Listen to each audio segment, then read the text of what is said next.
lain baginya surga dan bagiku neraka, ya. Maka sujud ini adalah satu perbuatan yang sangat mulia tentunya. Makanya kata Nabi SAW, pada saat justru kita letakkan dahi kita di tanah, ya, begitu merendahnya kita, justru pada saat itu kita paling dekat dengan Allah. Kata Nabi SAW, akrabu abdun ila rabbihi wa huwa sajid. Paling dekatnya seorang hamba dengan Tuhannya pada saat dia sedang sujud. Ya, jadi sujud ini memang kegiatan yang luar biasa. Makanya kata Umar radhiyallahu anhu dalam sebuah statement beliau mengatakan kalau bukan karena 3 hal aku tidak berharap hidup sesaat pun. Lalu beliau sebutkan yang pertama jihad di jalan Allah, yang kedua meletakkan dahiku sujud di tanah untuk Tuhanku atau penciptaku. Baru yang ketiga duduk bersama dengan satu kaum, komunitas orang yang menyortir tutur kata yang baik, ya, sebagaimana disortirnya kurma yang berkualitas tentunya. Jadi ini statement Umar yang poin nomor 2-nya tadi adalah meletakkan dahiku sujud kepada Sang Pencipta Allah. Nah ini memang satu kegiatan yang luar biasa. Nanti di hari kiamat Allah Subhanahu wa taala menyuruh kita semua di mahsyar untuk sujud. Dan yang bisa sujud hanya orang-orang yang sudah biasa sujud di dunia. Yang tidak pernah sujud maka tidak bisa menundukkan kepala mereka. Ya, maka Allah mengatakan dalam Al-Quran, mereka dulu di dunia disuruh sujud tapi mereka tidak mau. Ya, mereka tidak mau. Makanya salah satu poin yang harus dijaga dalam sholat adalah sujud yang lama, ya, tenang, penuh tumaknina. Karena itu justru gerakan yang paling dekatnya kita kepada Allah Subhanahu wa ta'ala. Pelajaran terakhir yang bisa diambil dari hadis ini adalah bagaimana pentingnya seorang muslim konsisten menjaga sunnah-sunnah Nabi. Makanya Abu Hurairah mengatakan saya akan terus amalkan sampai saya wafat. Ya, ini perkataan ini bukan hanya sekedar diucapkan begitu saja. Artinya beliau ingin menyampaikan pesan, kalau setiap kali sampai kepadaku dan kepada kalian pesan dari Nabi atau satu perbuatan Nabi SAW dalam ibadah, maka konsisten dijaga. Sibuk dengan mengerjakan ibadah-ibadah tersebut. Karena orang kalau meninggal di atas sunnah, maka kebahagiaan sudah ada di tangannya. Makanya kata Imam Ahmad rahimahullah, kalau engkau meninggal di atas sunnah maka meninggallah. Artinya tidak ada perlu dikhawatirkan. Ya, karena memang sudah coba mencontohi Nabi Muhammad SAW, maka sebagaimana beliau selamat, kita juga pasti akan selamat. Nah itu yang dimaksud dengan statement Abu Hurairah, fala azalu asjudu biha hatta alqah. Maka aku akan terus saja mengamalkannya, sujud itu sampai aku bertemu dengan Allah atau meninggal dunia. Jadi itu tentang surah Al-Insyiqaq, surah nomor 84 dalam Al-Quran dan terdiri dari 25 ayat. Selanjutnya Rasulullah SAW juga membaca surah At-Tin ketika sholat Isya dalam safar beliau. Dari Al-Bara' ibn Azib radhiyallahu anhu anna Nabiya sallallahu alaihi wasallam kana fi safar faqara fil Isya fi ihda ar-rak'ataini bi wat-tini waz-zaitun. Suatu ketika Nabi SAW berada dalam safar atau perjalanan jauh, kemudian pada saat sholat Isya beliau membaca surah At-Tin dalam salah satu rakaatnya. Tentu kedua riwayat ini ada footnote di bawah, ya, diriwayatkan dua-duanya oleh Bukhari dan juga Muslim. Dalam redaksi Al-Bukhari disebutkan bab tanda kutip bacaan dalam sholat Isya. Sementara Al-Bara' ibn Azib radhiyallahu anhu berkata, Sami'tu an-Nabiy sallallahu alaihi wasallam yaqra' wat-tini waz-zaitun fil Isya wa ma sami'tu ahadan ahsana sautan minhu aw qira'ah. Aku mendengarkan Nabi SAW membaca surah At-Tin ketika salat Isya, dan sungguh aku tidak pernah mendengar seorang pun yang suara atau bacaannya lebih bagus daripada bacaan beliau. Ibnu Hajar berkata, kita baca dulu paragraf terakhir di masalah At-Tin ini, baru kita coba ambil korek faedah dari hadis. Ibnu Hajar ini nama seorang ulama rahimahullah menyebutkan dalam Fathul Bari. Fathul Bari ini pernah kita sampaikan, ya, dia adalah kitab yang menulis tentang syarah Sahih Bukhari. Ya, jadi Imam Bukhari punya buku dikenal dengan Sahih Bukhari. Nah, biasanya ulama-ulama itu kalau sudah nulis buku, akan datang generasi selanjutnya, ulama-ulama lain yang coba mentalik, menambahkan informasi. mensyarah, menjelaskan lagi lebih jauh. Nah, Sahih Bukhari pernah ditelusuri lagi oleh Ibnu Hajar dan keluar buku namanya Fathul Bari menjelaskan syarah Sahih Bukhari. Ya gitu ya. Itu Fathul Bari yang dimiringkan di buku kita itu adalah syarah Sahih Bukhari ditulis oleh Ibnu Hajar. Nabi SAW membaca surah-surah pendek ketika sholat Isya karena beliau tengah menjadi musafir. Safar itu sendiri menuntut adanya keringanan. Sementara hadis Abu Hurairah radhiyallahu anhu tadi tentang masalah surah Al-Insyiqaq difahami bahwa Nabi SAW tidak sedang menjadi musafir. Karena itu beliau membaca surah yang agak panjang. Baik, kita coba ambil dulu pelajaran dari riwayat Al-Bara' ibn Azib radhiyallahu anhu di halaman 94 dan nyambung ke halaman 95. Yang pertama kedudukan Al-Bara' ibn Azib radhiyallahu anhu di mana beliau menyampaikan kepada kita riwayat ini, ya. Kemudian selanjutnya adanya informasi bahwasanya Nabi SAW kalau sholat Isya dan beliau musafir membaca di salah satu rakaatnya wattini wazzaitun.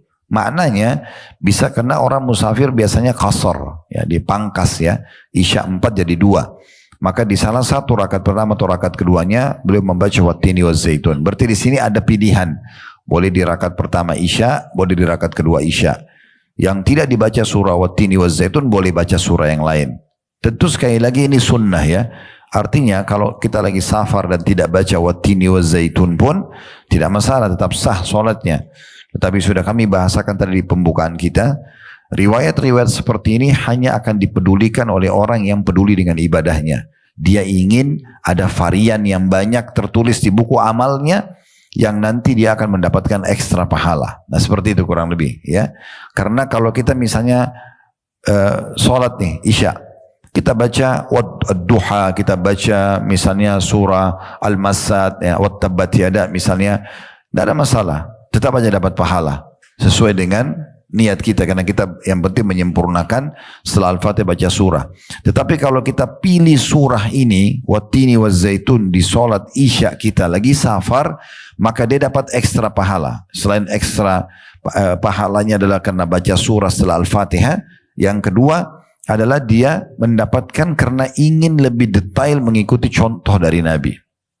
Ya, ini ada pahala sendiri. Ya, ini ada pahala sendiri. Sudah kami bahasakan tadi, makin kita coba mendekatkan diri kepada Allah secara detail, maka Allah makin dekat dengan kita. Dan makin dekat dengan Allah berarti otomatis makin terpenuhi kebutuhan kita, ya, dan makin terselamatkan dari segala macam mara bahaya. Kemudian pelajaran yang ketiga yang bisa diambil adalah kedudukan wattini wazzaitun, surah ini karena dipilih khusus oleh Nabi SAW untuk dibaca. Tentu nanti kita akan coba lihat setelah ini, kita tadabburi surah Al-Insyiqaq dengan surah At-Tin, ya, supaya lebih mendalam kita fahami maknanya gitu ya. Kita lanjutkan dulu, baru nanti kita akan tadabburi surah-surah itu. Selanjutnya riwayat dari Samurah bin Jundub dan radhiyallahu anhu dari Sa'ad bin Abi Waqqas radhiyallahu anhu. Samurah bin Jundub sahabat Nabi, ya, yang pada saat Nabi SAW meninggal umurnya masih sangat muda gitu ya. Makanya dia menukil dari sahabat yang lain namanya Sa'ad bin Abi Waqqas radhiyallahu anhu. Jadi itu sangat normal orang belajar dari orang yang lebih tua walaupun dia sezaman gitu ya. Sa'ad bin Waqqas radhiyallahu anhu berkata, "Amma ana fa inni usalli bihim salata Rasulillah sallallahu alaihi wasallam ma akhrimu anha. Usalli salat al-isya fa arkudu fil ulayaini wa ukhiffu fil ukhrayaini." Kata Sa'ad radhiyallahu anhu, aku sendiri mengerjakan salat isya bersama para sahabat sebagaimana salatnya Rasulullah sallallahu alaihi wasallam tanpa aku kurangi sedikit pun. Aku mengerjakan salat isya, lantas aku memanjangkan bacaan pada 2 rakaat pertama dan memendekkannya pada 2 rakaat terakhir. Diriwayatkan oleh Bukhari dan juga Muslim. Riwayat ini kita ambil pelajarannya dulu. Yang pertama tentunya kedudukan Samurah bin Jundub radhiyallahu anhu, di mana beliau adalah sahabat yang masih muda dan beliaulah yang belajar dari sahabat yang lebih tua. Ini sebuah pelajaran sendiri. Kalau yang pernah ikut bersama kami umroh dan masih ingat di lokasi Uhud, saya lihat di sini ada beberapa yang pernah hadir di lokasi perang Uhud itu, sempat kami ceritakan ada dua anak muda yang umurnya masih 13 tahun dan itu izin dengan Nabi untuk ikut berperang. Nama yang pertama adalah Rafi' ibn Khadij radhiyallahu anhu. Rafi' ibn Khadij ini melihat Abdullah bin Umar, Abdullah bin Abbas, Abdullah bin Amr bin As, orang-orang yang sebaya dengannya ditolak-tolak oleh Nabi karena masih anak-anak 13 tahun. Lalu Rafi' ibn Khadij datang dan mengatakan, ya Rasulullah, Anda tolak orang-orang yang sebaya dengan saya untuk berperang, gitu ya. Namun saya punya keterampilan memanah. Coba tes memanah saya, kalau lulus ikutkan saya berperang. Ini di umur 13 tahun. Kita bisa bayangkan bagaimana orang tuanya mendidiknya sudah mencintai jihad di umur 13 tahun. Maka pada saat itu ya Nabi SAW mengetes dan akhirnya lolos dia. Nah datang tokoh kita ini namanya Samurah bin Jundub, umurnya juga waktu itu masih 13 tahun di perang Uhud ya. Uhud terjadi tahun 3 Hijriah. Nabi SAW meninggal di awal tahun 11 Hijriah. Artinya Samurah bin Jundub ini pada saat Nabi SAW meninggal umurnya masih 20 sampai 21 tahun. Masih sangat muda gitu ya. Tapi Samurah bin Jundub di perang Uhud itu datang kepada Nabi lalu mengatakan, ya Rasulullah, Anda mengizinkan Rafi' ibn Khadij karena dia punya keterampilan memanah. Maka saya juga, waktu itu umurnya 13 tahun juga, saya juga punya keterampilan bergulat.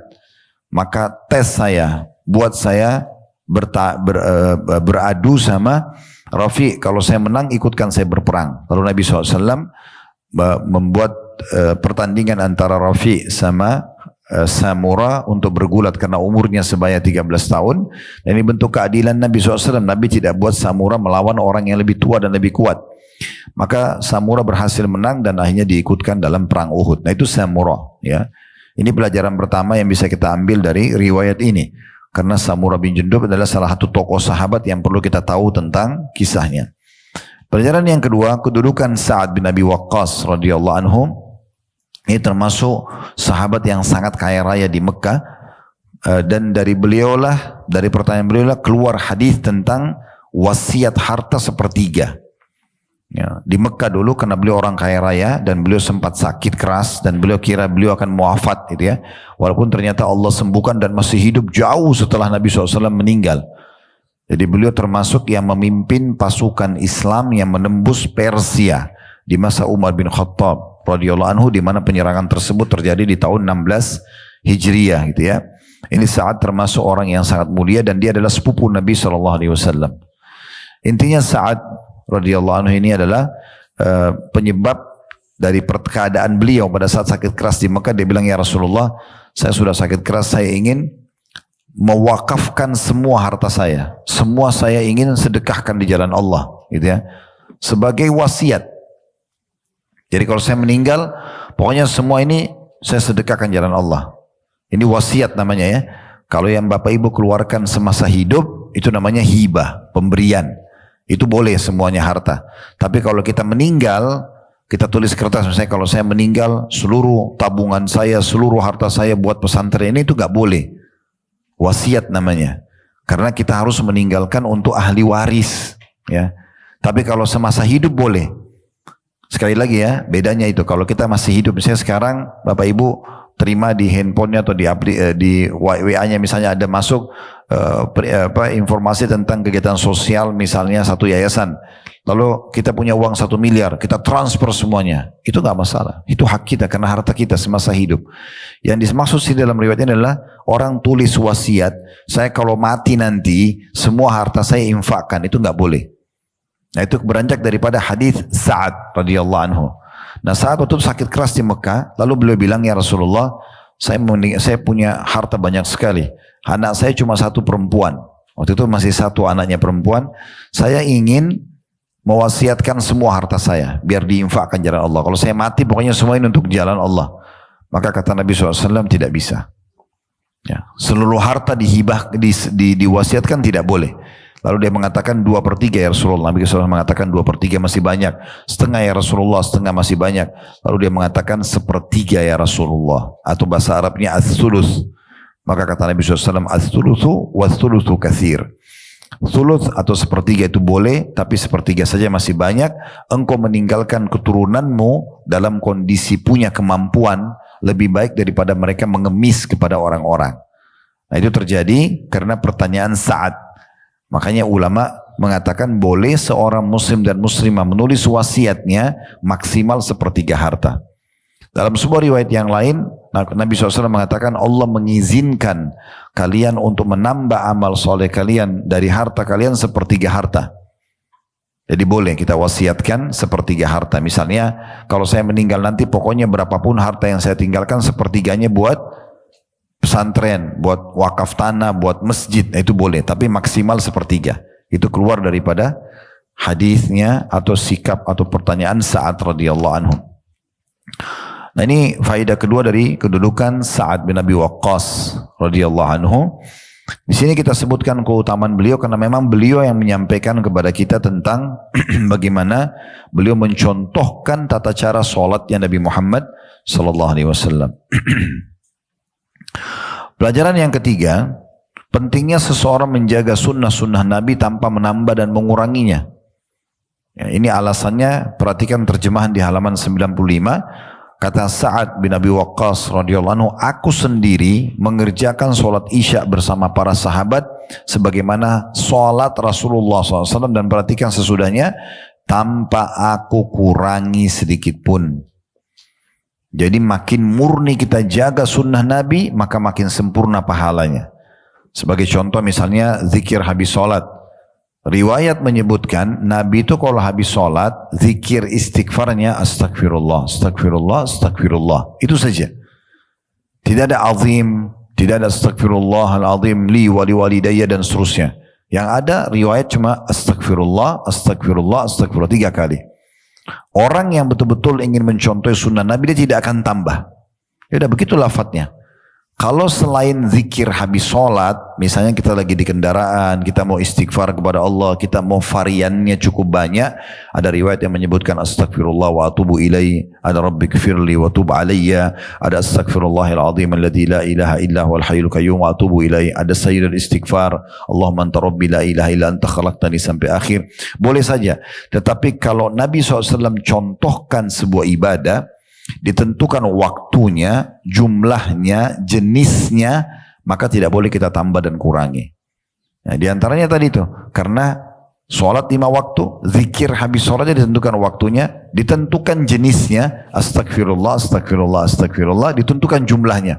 Maka nggak boleh kita bilang, saya mau baca istighfar 11 kali, dan Nabi 3 kali, disebutin angkanya. Sama habis sholat, kita sudah tahu subhanallah 33. Ada penentuan dikerjakan habis sholat, jenisnya subhanallah, jumlahnya 33. Ya udah nggak boleh kita bilang, saya mampu, saya mau baca 37. Nah, Nabi aja 33. Untuk apa disebut angka 33? Supaya kita memurnikannya. Tapi kalau di luar sholat, lagi di mobil, kita mau baca subhanallah 100 kali. Boleh saja.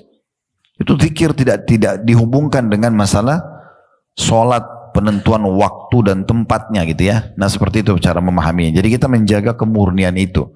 Itu yang dilakukan oleh para sahabat Nabi. Makanya Abdullah bin Umar radhiyallahu anhu pernah lagi jalan menuju ke Mekah, beliau berhenti di sebuah tempat, lalu beliau kencing di sebuah pohon. Jauh. Dilihat oleh orang-orang, kejauhan tapi ya. Lalu orang tanya, apakah anda memberhentikan kami semua? Itu kafilah haji. Banyak sekali orang. Apakah anda memberhentikan kami hanya untuk melihat anda kencing di bawah pohon itu? Kata beliau, iya. Karena saya mau informasikan kepada kalian waktu saya sedang haji bersama Nabi, Nabi pernah kencing di pohon itu. Jadi saking mereka betul-betul menjaga seperti itu. Ya.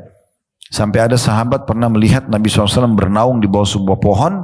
Maka setelah Nabi meninggal, setelah Nabi tinggalkan, sahabat itu terus merawat pohon itu. Dan hampir setiap hari beliau mampir di bawah pohon itu walaupun sesaat. Hanya untuk mencontohi dan menjaga kemurnian perbuatan Nabi Muhammad SAW. Nah ini kita bisa lihat bagaimana detailnya para sahabat begitu ya. Kalau di masa sekarang orang justru sengaja buat-buat. Alasannya karena baik.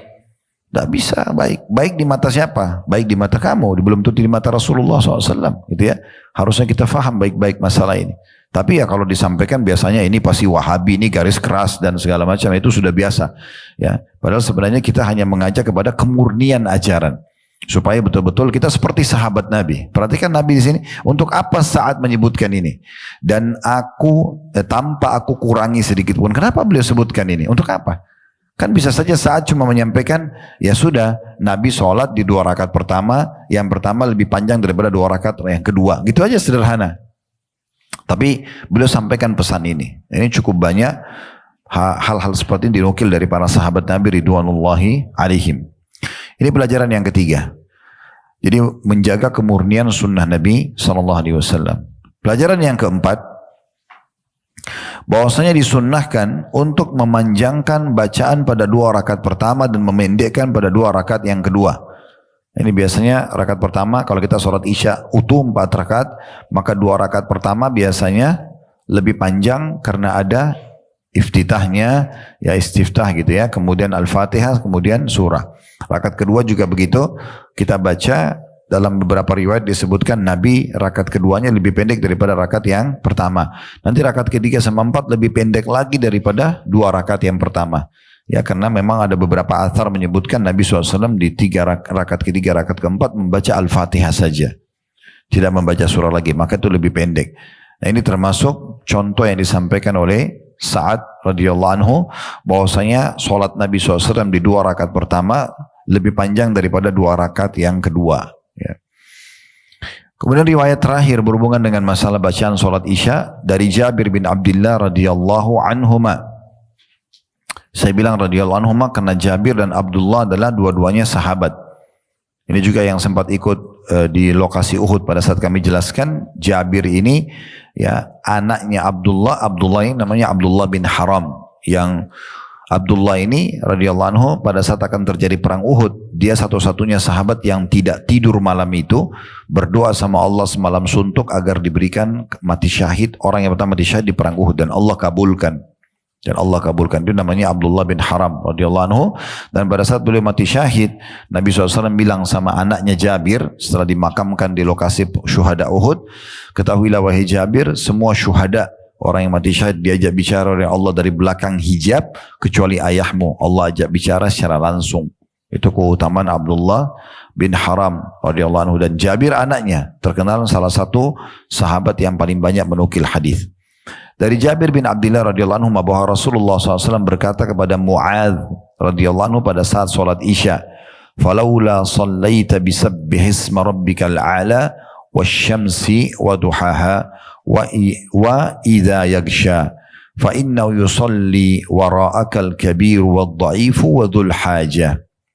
Hendaklah saat kamu jadi imam wahai Mu'adz, kamu tidak solat ya. Kamu tidak solat. Sebenarnya bukan kamu tidak sholat ya. Hendaklah kamu jangan sholat ya, atau tidak sholat kecuali membaca sebenarnya. Di sini kan kamu tidak sholat dengan membaca surah Al-Lail.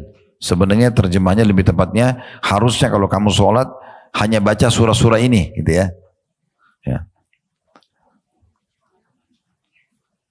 Ya, kamu tidak sholat mungkin ya kecuali membaca, boleh diganti kecuali. Jadi dengannya diganti kecuali. Masya Allah, sudah ada syekha di sini. Ya. Ya, jadi kamu tidak sholat kecuali membaca surah Al-A'la. Sabbih isma rabbikal a'la dengan asyams, wasyamsi wa duha dan al-lail idza yaghsha. Wal-laili idza yaghsha. Karena di antara makmummu ada yang sudah tua, yang lemah dan mempunyai kebutuhan yang mendesak. Ada putnot nomor 170 itu diriwayatkan oleh Bukhari dan juga Muslim ya. Ada banyak athar dari para sahabat dan tabi'in yang menyebutkan pengamalan mereka terhadap sunnah Nabi dalam hal solat isya yang dapat dibaca dan dilihat dalam kitab-kitab musannaf seperti musannaf karya Ibnu Abi Syaibah dan musannaf karya Abdul Razak, wallahu a'lam ya. Ini maksudnya kata penulis buku ini, Ibu Haifa ini, hafidhahullah, beliau mengatakan kalau mau lebih jauh lagi tahu nama-nama surah yang dibaca oleh Nabi pada saat sholat isya, itu banyak disebut dalam kitab-kitab musannaf. Musannaf ini adalah susunan-susunan atau susunan tulisan-tulisan yang berisikan hadis-hadis Nabi. Di antaranya ditulis oleh Ibnu Abi Syaibah, ada footnote nomor 171 di jilid 1 halaman 315 sampai 316. Musannaf karya Abdul Razak, ini nama seseorang juga Abdul Razak, di ada footnote nomor 172 jilid 2 halaman 110 sampai 112. Baik, dari hadis ini kita ambil pelajaran. Tentu hadis ini ada sebabnya ya. Hadisnya Muadz bin Jabal yang terakhir di halaman 96.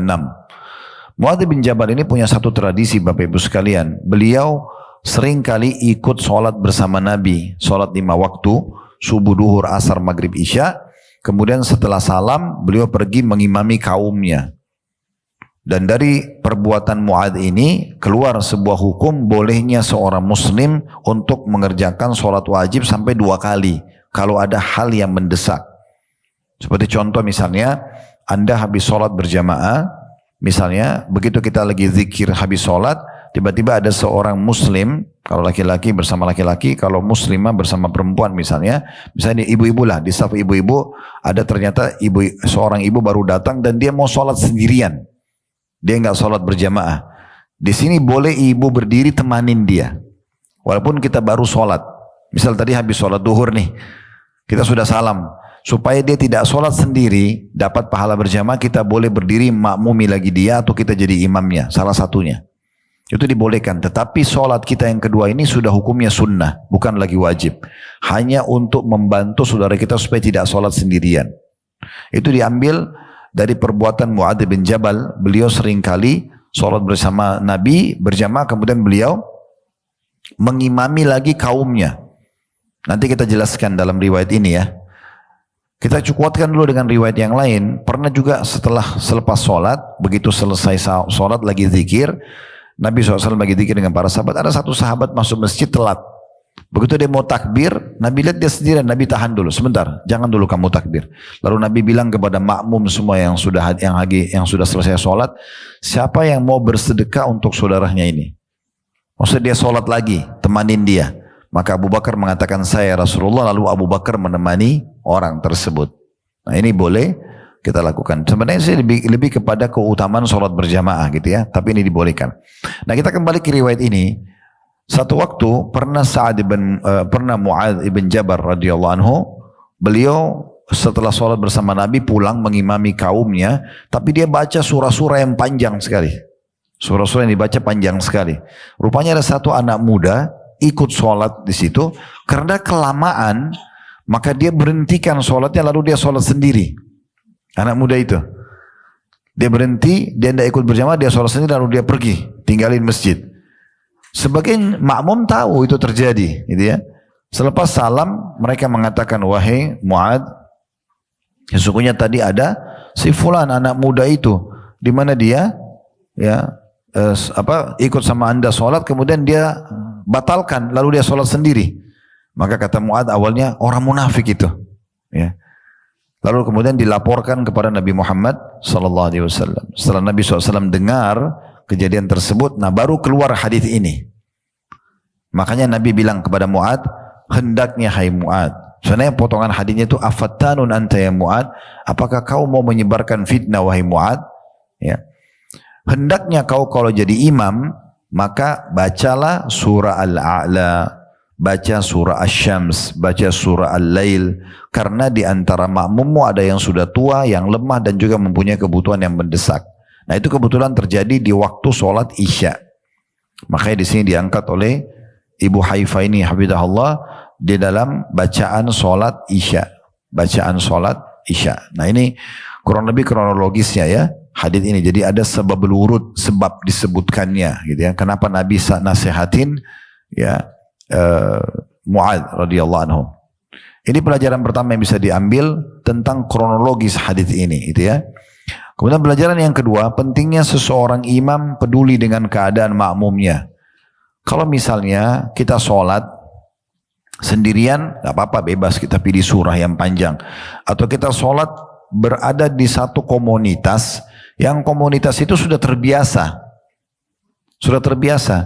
Misal contoh orang sholat tarawih di Masjid Haram, Mekah, di Masjid Nabawi, orang sudah tahu memang bacaannya panjang. Ya.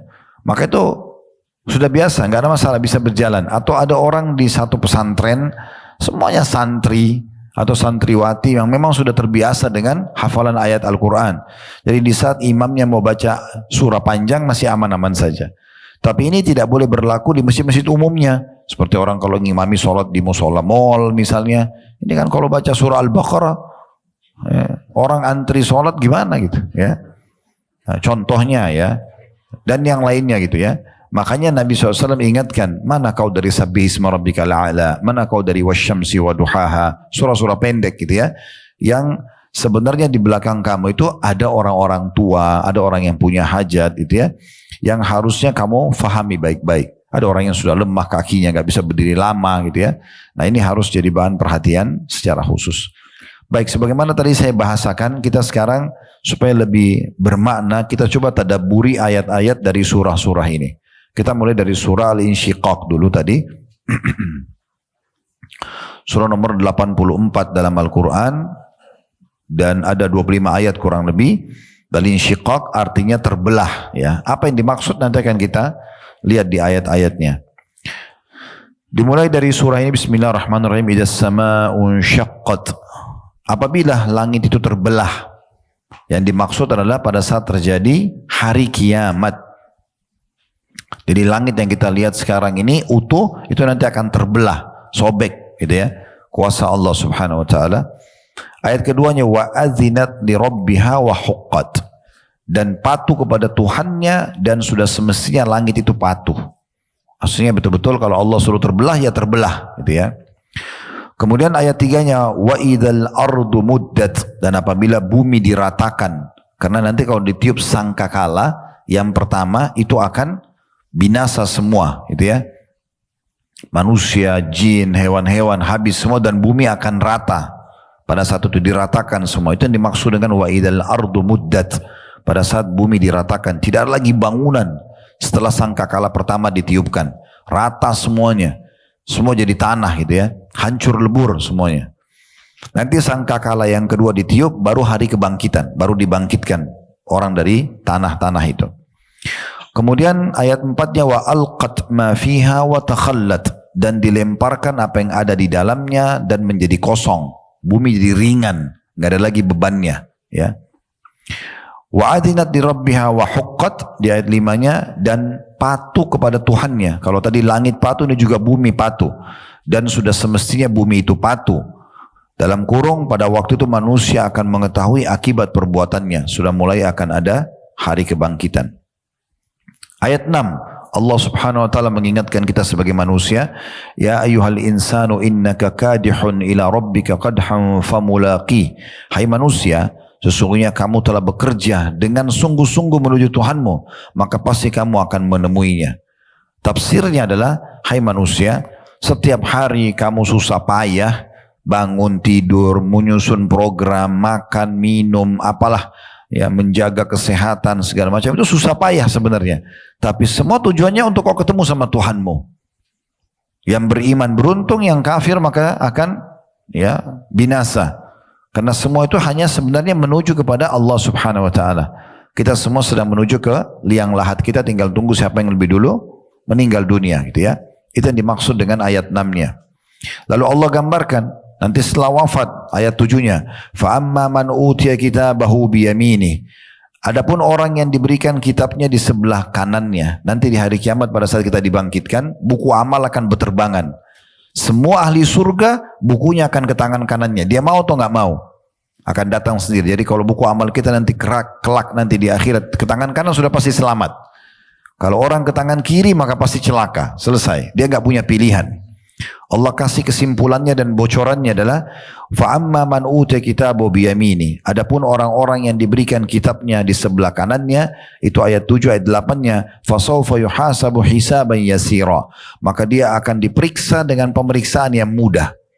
Gak banyak ditanya. Karena buku amalnya penuh dengan ketaatan-ketaatan, ya. Dan mungkin buku amalnya juga penuh dengan taubat kalau memang dia pernah berbuat dosa. Makanya kata Aisyah radhiyallahu anha, siapa yang menemukan di setiap 2 baris buku amalnya istighfar, maka dia akan bahagia nanti. Kemudian ayat 9-nya, wa yanqalibu ila ahlihi masrura, dan dia pun akan kembali kepada kaumnya, maksudnya sama-sama orang beriman dalam kondisi gembira. Karena orang-orang beriman sudah menuju berbondong-bondong menuju ke surga. Dalam surah Az-Zumar digambarkan itu ya. Orang berbondong-bondong, ahli surga sama-sama masuk ke dalam surga, neraka juga bondong-bondong masuk ke neraka. Maka orang kalau begitu terima buku tangan kanan, semua terima tangan kanan, mereka akan berkumpul nanti untuk sama-sama ke surga. Dan insya Allah semoga kita termasuk ini. Ayat 10-nya, wa amma man uti kitabahu wara'a dhahri. Adapun orang yang diberikan kitabnya dari belakang. Ini belakang maksudnya sisi kirinya ya. Dari ayat lain disebutkan sisi kiri gitu ya. Ayat 11, fasawfa yad'u thubura. Maka di saat itu dia akan teriak seraya mengatakan celakalah aku. Karena dia sudah tahu kalau tangan kiri masuk neraka, enggak ada pilihan lain. Ayat 12-nya wa yasla sa'ira, dan dia akan masuk ke dalam api yang menyala-nyala. Perlu kita kasih gambaran nanti di akhirat Bapak Ibu sekalian, di mahsyar itu neraka di depan mata semua orang. Nampak depan mata, terdengar gemuruh suaranya, terlihat gejolak apinya itu terlihat. Orang yang mau masuk surga pun harus lewat neraka dulu. Tapi sirat, jalan yang dibentangkan di atas neraka. Tentu Allah akan selamatkan orang beriman, tapi kita semua akan melewatinya. Sebagaimana Allah katakan dalam surah Qaf, ma minkum illa wariduha. Tidak ada satu orang pun kecuali pasti akan melewati. Tapi Nabi SAW jelaskan, ada orang yang lewat seperti kilat. Ada orang yang lewat seperti penunggang kuda yang cepat, ada orang seperti burung yang terbang, ada orang seperti berlari, ada orang yang berjalan kemudian jatuh berdiri, ya amalnya tidak cukup mendorongnya sehingga dia sempat tercabit-cabit, kemudian baru dia lolos. Ada yang langsung jatuh ke neraka. Nah itu memang akan ada sirat itu, ya. Yang kita sudah tahu tentunya gelap, licin, ya itu menakutkan sekali sebenarnya. Maka itu nanti akan dilewatin oleh semua orang. Dan orang-orang ini nanti pada saat menerima buku tangan kiri, dia tahu dia akan masuk ke neraka. Karena malaikat akan mengatakan, dengan buku kiri, tangan kiri ini kau akan masuk ke sana. Neraka itu terlihat depan matanya. Makanya dia langsung mengatakan, saya celaka. Udah, gak ada keselamatan lagi. Kemudian ayat 13, innahu kana fi ahlihi masrura. Orang yang masuk neraka ini, karena dulu di dunia, bergembira di kalangan kaumnya yang sama-sama kafir. Bangga-bangga dengan sama-sama temannya ahli maksiat. Ya, merasa itu adalah sebuah prestasi. Berhasil menipu orang, menyakiti orang, dan segala macam. Itu prestasi bagi dia. Dianggap itu adalah sesuatu yang baik. Maka itu sama kelompoknya. Penggibah-penggibah sama-sama, pemfitnah-fitnah sama-sama, pembunuh sama-sama. Semuanya pencuri dan segala macam akan sama-sama. Mereka kata Allah dulu di dunia bergembira dengan kelompok-kelompoknya itu. Ayat 14-nya. Innahu dhanna alla yahur. Sesungguhnya dia menyangka bahwa dia sekali-kali tidak akan dikembalikan kepada Tuhannya. Kenapa orang-orang ini berani buat pelanggaran, tetap mengkafiran? Karena dia pikir dia tidak akan mati. Ya. Ayat 15-nya, bala inna rabbahu kana bihi basira. Bukan demikian, maksudnya mereka salah dalam pemahaman mereka. Yang benar adalah sesungguhnya Tuhannya selalu melihatnya, mengawasinya, mengetahui gerak-geriknya. Kemudian ayat 16, fala uqsimu bisyafaq, maka sungguhnya aku bersumpah dengan cahaya merah di waktu senja. Di sini perhatikan akunya A-nya besar, kata ganti Allah, ya. Allah yang bersumpah di sini, artinya lihatlah cahaya merah di waktu senja, itu adalah aku yang ciptakan. Ayat 17-nya, wal laili wa ma wasaq, dan dengan malam dan apa yang diselubunginya. Pada saat tiba malam, cahaya hilang, gelap gulita, bintang-bintang gemerlapan, bulan terlihat. Semua itu, kata Allah, aku bersumpah aku yang menciptakannya. Kemudian ayat 18, wal qamari idza tasaq, dan demi bulan apabila jadi purnama.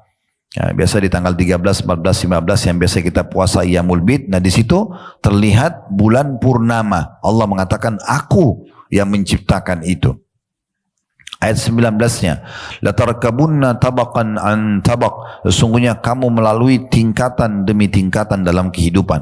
Bayi, kemudian sama semua, mau nabi-nabi, mau raja-raja, mau masyarakat biasa sama, anak-anak, remaja, terus kemudian angan-angan menikah, punya keturunan dan seterusnya, cari pekerjaan, income, menjaga nama baik, kemudian tua meninggal dunia, clear. Ya, maka Allah mengatakan semua itu sama. Harusnya kita berpikir sistem ini pasti ada yang membuatnya. Dan Allah di sini memperkenalkan dirinya. Ayat 20-nya, "Fama lahum la yu'minun." Lalu mengapa mereka tidak mau beriman? Padahal sudah jelas-jelas ini semua pasti ada Tuhan yang mengaturnya. Lalu masuklah ayat 21 tentang sujudnya, wa idza quri'a 'alaihimul qur'anu la yasjudun. Kalau dibacakan pada mereka Al-Qur'an, mereka tidak mau sujud. Maksudnya tidak mau tunduk dan menerima itu. Selalu saja menyombongkan diri gitu ya. Ayat 22-nya, balil ladzina kafaru yukadzibun, bahkan orang-orang kafir itu mendustakan Al-Qur'an, hanya kembali kepada Al-Qur'an. Ayat 22, ayat 23-nya, wallahu a'lamu bima yu'un, padahal Allah mengetahui apa yang mereka sembunyikan dalam hati mereka. Ayat 24, maksudnya kekufurannya ya, wabasyirhum bi'adzabin alim, maka sampaikan berita gembira, mereka akan kena azab yang pedih. Di sini maksudnya berita gembira adalah hinaan buat mereka ya, dengan kekafiran mereka, dengan pelanggaran mereka, mereka akan disiksa nanti. Ayat terakhir ayat 25, illal ladzina amanu wa amilus solihati lahum ajrun ghairu mamnun, kecuali orang yang beriman dan beramal soleh. Dua syarat ini harus dipenuhi. Selain iman, sibuk dengan amal soleh. Kalau orang beriman tanpa amal soleh, itu kecil sekali manfaatnya iman dia ya, karena nanti amal soleh dibutuhkan untuk meninggikan derajat di surga. Kalau orang beramal tapi tidak beriman, tidak ada manfaat bagi dia. Makanya dua-duanya harus digabungkan. Kecuali orang beriman dan beramal saleh, maka mereka itu akan mendapatkan pahala yang tidak terputus-putus, gitu ya. Yang tidak terputus-putus. Nah, seperti itu kurang lebih gambaran sepintas tentang masalah surah Al-Insyiqaq, surah nomor 84 di ayat 1 sampai ayat 25-nya. Jadi yang kami tadi sarankan, usahakan minta pertolongan sama Allah agar dimudahkan menghafal dan bisa dipakai dalam bacaan sholat kita. Sekarang kita pindah ke riwayat yang sesungguhnya, yaitu wattini wazzaitun ya. Itu juga bisa kita buka dan coba kita tadabburi ayat-ayatnya di surah nomor 95 ya, surah nomor 95. Surah ini tentu sudah kita hafal umumnya ya. Berbicara tentang dua jenis buah yang harusnya juga seorang muslim peduli dengan buah-buah ini ya. Buah ini akan sangat besar sekali manfaatnya buat kita ya. Jadi usahakan kita bisa, tadi saya bilang kalau hal-hal yang disunnahkan atau ada penyebutannya dalam Al-Quran minimal sekali ya. Kita pernah makan buah tin sekali, kita pernah menikmati zaitun ya. Itu termasuk bagian hal yang dianjurkan ya. Intinya surah At-Tin ini terdiri dari kurang lebih 8 ayat saja ya. Yang berbunyi bismillahirrahmanirrahim, wattini wazzaitun, demi buah tin dan buah zaitun. Waw di sini adalah waw qasam namanya, waw sumpah. Allah tidak bersumpah kecuali menginformasikan sesudahnya informasi yang penting. Artinya perhatikan baik-baik, aku yang menciptakan buah tin dan buah zaitun dan berikut semua manfaat yang ada di dalamnya ya. Kalau buah tin tentu saya belum pernah baca secara khusus artikelnya, tetapi kami sudah pernah menikmatinya. Sekarang cukup banyak dijual, yang dikeringkan juga ada. Kalau lagi umroh ke kota Taif selalu ada, hampir sepanjang tahun ada buah tin. Warnanya lebih ke hitam ungu-ungu itu, warna ungu gitu ya, rasanya manis. Biasanya juga dibuat selai, ada selai tin. Kalau zaitun sudah sangat masyhur karena sudah diperah, ada buah zaitunnya dan ada minyak zaitunnya ya. Itu salah satu pohon yang umurnya sangat panjang ya, bisa sampai ribuan tahun pohon zaitun itu. Dan hampir semua di negara Timur Tengah mereka tidak lewatkan sehari kecuali mereka konsumsi zaitun tersebut. Tentu banyak sekali penelitian masalah ini, tentang masalah bagus buat kulit lah, buat kesehatan dan seterusnya. Boleh dikatakan waturi sinin, dan demi bukit Sinai, ini berada di daerah Mesir ya. Ada sebagian mengatakan masuk wilayah antara Mesir sama Palestina gitu ya. Maksudnya Allah juga menyebutkan tentang bukit ini bukit yang Nabi Musa alaihissalam menerima wahyu pertama dari Allah pada saat balik dari negeri Madian, negerinya Nabi Syuaib menuju ke Mesir untuk mendakwai Fir'aun. Di sinilah Nabi Musa alaihissalam mendengarkan langsung suara Allah Azza wa Jalla yang maha mulia dan melihat api yang ada di tengah-tengah padang pasir. Kemudian selanjutnya ayat 3-nya wahadal baladil amin, dan demi kota Mekah ini yang aman. Maksudnya Allah akan jadikan Mekah itu aman setelah pembebasan kota Mekah di tahun ya 8 Zulhijjah kurang lebih, ya itu sampai menjelang hari kiamat dijamin kota ini akan selalu aman. Ya, orang yang masuk akan merasa aman. Ayat 4-nya, laqad khalaqnal insana fi ahsani taqwim, sesungguhnya kami benar-benar telah menciptakan manusia dalam bentuk yang sebaik-baiknya atau sesempurna-sempurnanya, gitu ya. Yang dimaksud sini adalah semua kalau dipertemukan antara ciptaan manusia dengan yang lainnya, tuh hewan-hewan, tumbuh-tumbuhan, maka akan ditemukan jin, manusia akan lebih sempurna daripada mereka. Kemudian ayat 5-nya, thumma radadnahu asfala safilin, kemudian kami kembalikan dia ke tempat yang serendah-rendahnya, maksudnya neraka, kalau dia dalam kondisi kufur kepada Tuhannya. Ayat 6-nya, illal ladzina amanu wa amilus solihati falahum ajrun ghairu mamnun. Ini terulang lagi, mirip dengan ayat terakhir surah Al-Insyiqaq tadi. Kecuali orang-orang yang beriman dan beramal saleh, mereka akan terus ya mendapatkan pahala yang tidak putus-putus.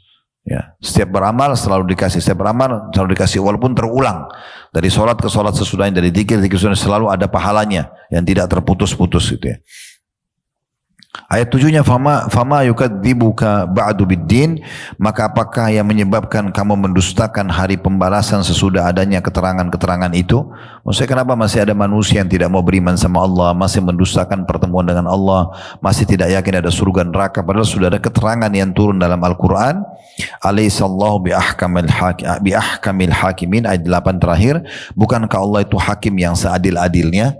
Disunnahkan kalau kita baca akhir ayat ini kita mengatakan bala, ya benar wahai Tuhan kami, ya benar engkau adalah ahkamil hakimin, ya seadil-adil hakim, ya bala wa rabbina, benar wahai Tuhan kami. Ya ini kita diantara dianjurkan untuk ucapkan kalau tiba di akhir ayat ini, ya. Kemudian kita akan masuk di surah yang terakhir, 3 surah ya, mulai dari Al-A'la di riwayat tadi di halaman 96 ya. Di surah nomor 87 ya. Al-A'la maksudnya yang paling tinggi ya, yang paling tinggi. Tentu tidak asing juga ini kita baca pada saat kita sedang rakaat pertama witir ya, dianjurkan baca ini. Dan juga di sini disebutkan dibaca atau Nabi SAW anjurkan Mu'adz untuk membaca di sholat Isya ya. Dan juga boleh dibaca di sholat-sholat yang lain ya.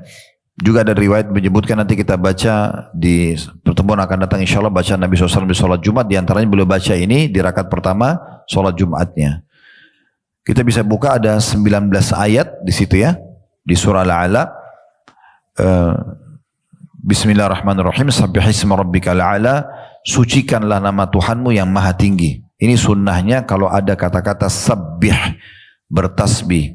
Jadi begitu kita bilang sabbihisma rabbikal a'la, kita mengatakan subhanallah ya. Karena kata-kata tasbih ya.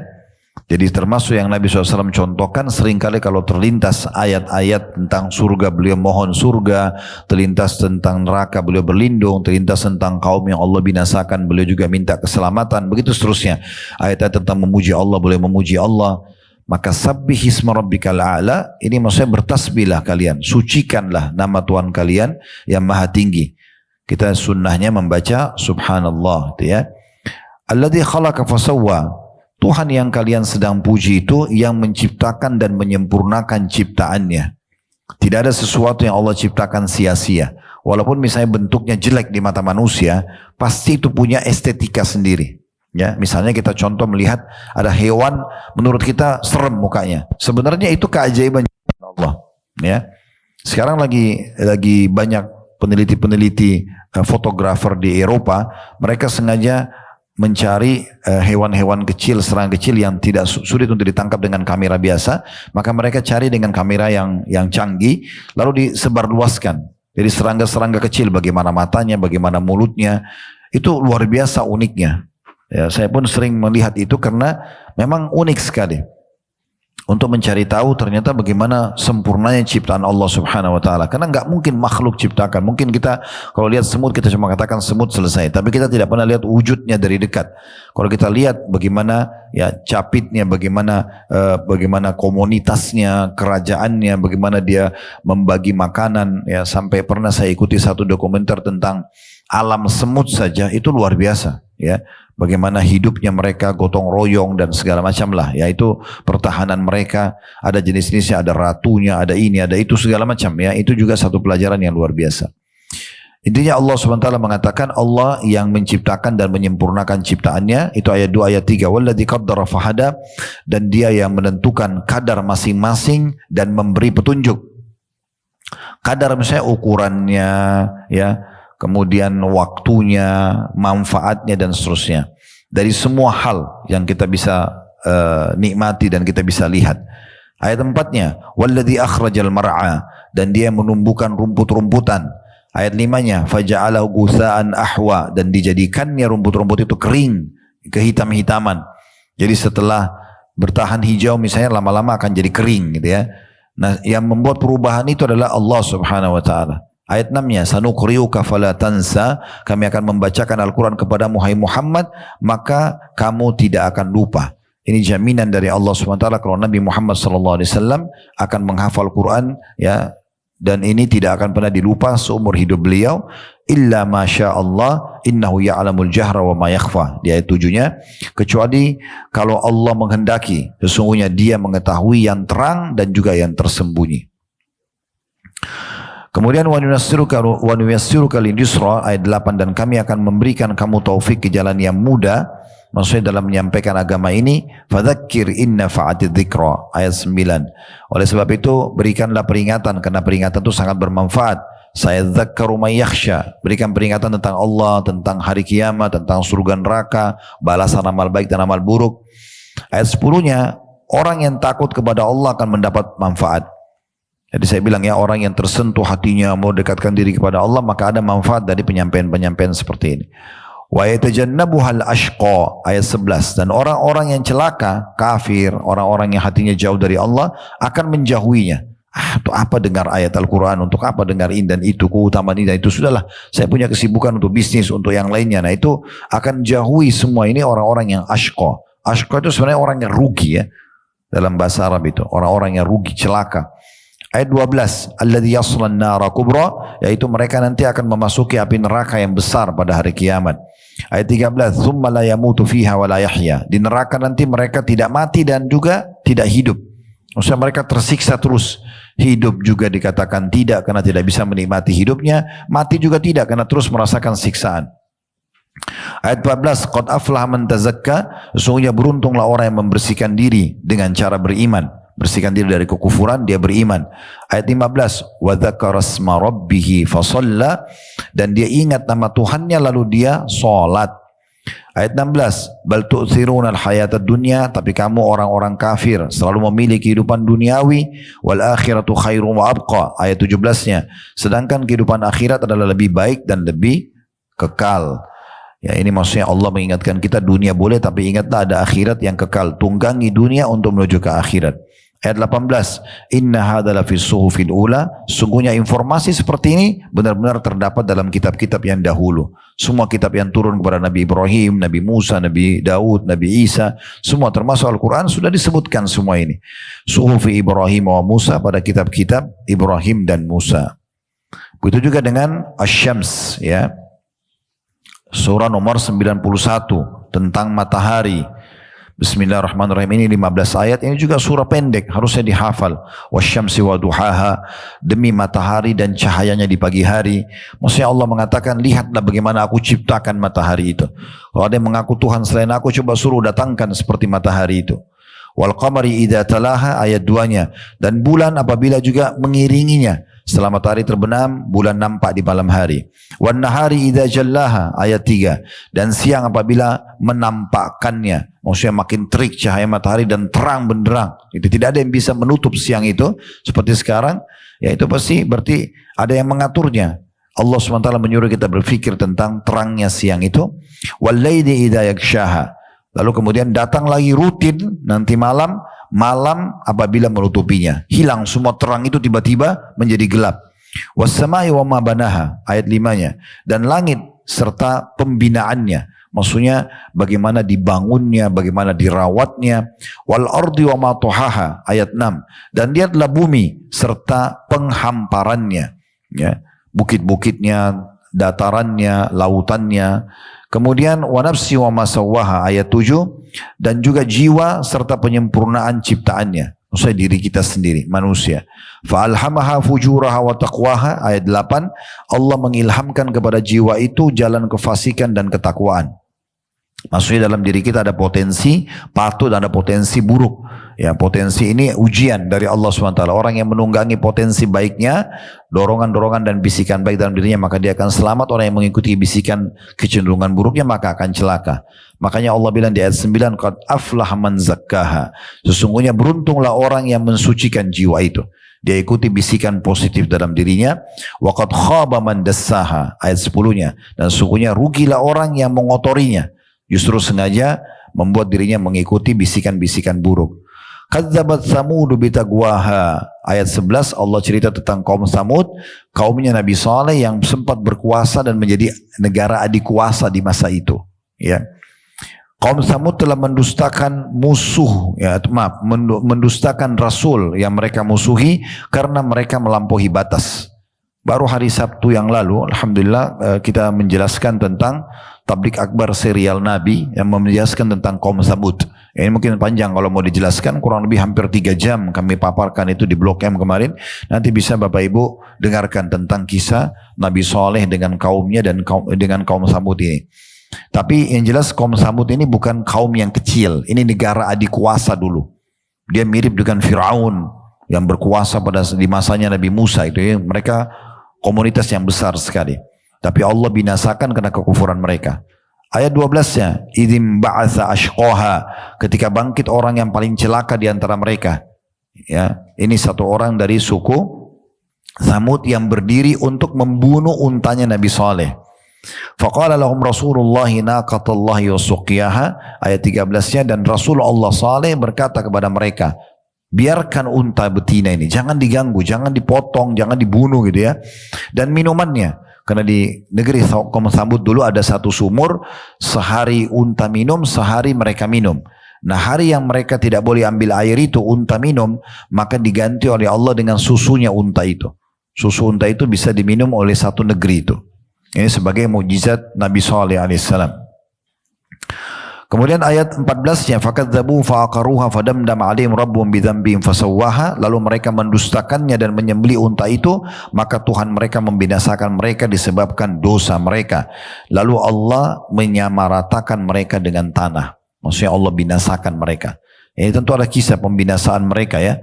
Bagaimana Nabi Saleh alaihissalam pada saat mereka sembelih unta betina yang merupakan mukjizat itu, maka Nabi Saleh mengatakan, menikmatilah waktu kalian selama 3 hari di rumah-rumah kalian, setelah itu pasti akan datang pembinasaan. Tapi yang terjadi ayat terakhir, ayat 15, mereka bilang, Allah mengatakan wala yakhafu uqbaha, tapi mereka tidak takut dengan ancaman itu. Mereka bahkan menantang Nabi Saleh, mana buktinya, mana buktinya. Dan mereka subhanallah di kaum Tsamud ini sebelum Allah binasakan, di hari pertama yang Nabi Saleh ancamkan, itu terjadi di hari Kamisnya. Kamis, Jumat, Sabtu, hari Jumatnya, Jumat, Sabtu, Ahad. Hari Kamis ya, Kamis, Jumat, Sabtu, 3 hari itu. Hari Ahad mereka dibinasakan. Ya. Maka hari pertama lewat, mereka cuma mengatakan, ini sudah lewat 1 hari, mana hukumannya? Padahal waktu itu dalam riwayat dikatakan Allah mengubah kulit mereka menjadi kekuning-kuningan. Kemudian di hari kedua, Allah ubah kulit mereka berubah menjadi kemerah-merahan ya. Kemudian hari ketiga diubah menjadi hitam, mulai menghitam kulit mereka. Itu pun mereka masih mengatakan, mana sudah hari ketiga belum ada hukumannya. Dan Allah buat hati mereka gembira, pikiran mereka tenang. Hari Ahad pagi datanglah suara guntur yang keras dan membinasakan mereka. Itu pembinasaan kaum Tsamud, salah satu pelajaran penting untuk diketahui. Yang terakhir surah Al-Lail ya. Itu di surah nomor 92 dalam Al-Quran tentunya. Dan ini yang terakhir kita bahas di sini ya, yang Nabi SAW suruh pilih ya Mu'adz. Ini ada 21 ayat juga sama, pendek-pendek semuanya. Bismillahirrahmanirrahim. Wallaili idza yaghsha, demi malam, maksudnya Allah bersumpah, lihat malam itu kalau datang, apabila menutupi cahaya siang, dengan dia datang hilang semua terang benderang kayak kita sekarang, tiba-tiba hilang dengan datang malam. Ini siapa yang mengaturnya? Allah mengatakan, perhatikan itu, akulah penciptanya. Itu ayat pertama. Ayat kedua,